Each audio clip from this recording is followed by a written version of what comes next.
آپ اندازہ کیجئے جب دل کوڑ سے بھرا ہو، اندر بغض ہو، منافقت ہو، تو پھر وہ واقعہ جو جناب عثمان ابن عفان کی شان کا باعث تھا، حضرت عثمان کے دور کے منافقوں نے اسے بھی حضرت عثمان بن عفان کے لیے نیگیٹو پروپیگنڈے کے طور پہ استعمال کیا۔ منافقت بہت خطرناک ہوتی ہے، نئے نئے روپ دھار کے آتی ہے۔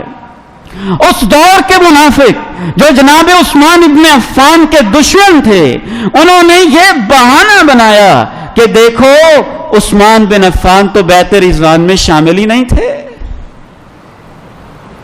باقاعدہ مصر سے قافلہ آیا اور ان میں ایک منافق صفت انسان بھی آیا، اور اس نے عبداللہ بن عمر سے آ کے کہا، عمر کے بیٹے عبداللہ، کیا تم جانتے نہیں ہو کہ عثمان ابن عفان جن کو تم نے اپنا خلیفہ بنایا ہوا ہے اور علی کو تم نے خلیفہ نہیں بنایا ہے، یہ عثمان ابن عفان تو وہ ہے جو بیعت رضوان میں شامل ہی نہیں تھا۔ کیسے سطحی اعتراض، جن کا نہ سر نہ پیر، نہ حقیقت نہ بنیاد۔ عبداللہ ابن عمر نے کہا ہاں ٹھیک ہے میں مانتا ہوں، وہ بیعت رضوان میں شامل نہیں تھے۔ پھر اس کو جواب دیا، کہا تم جانتے نہیں ہو میں صحابی رسول ہوں، میں اللہ کے پیغمبر کے ہاتھ کو دیکھ رہا تھا، ضرب بیدہ، آپ نے اپنے ہاتھ کے اوپر ہاتھ رکھ کے کہا تھا یہ میرا ہاتھ ہے، اسے سمجھو کہ یہ عثمان کا ہاتھ ہے۔ ان کی وجہ سے تو بیعت رضوان ہو رہی تھی۔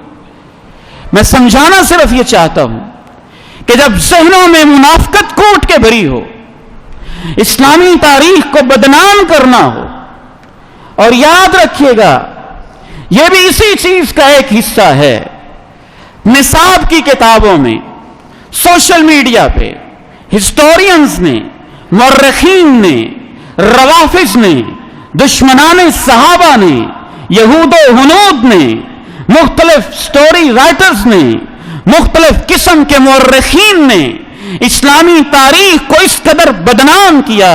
بنو امیہ ظالم تھے، بنو امیہ ظالم تھے، بنو امیہ ظالم تھے۔ اصل میں وہ حملہ جناب عثمان ابن عفان پہ کرنا چاہتے ہیں۔ بنو امیہ کے پہلے حکمران تو عثمان ابن عفان تھے۔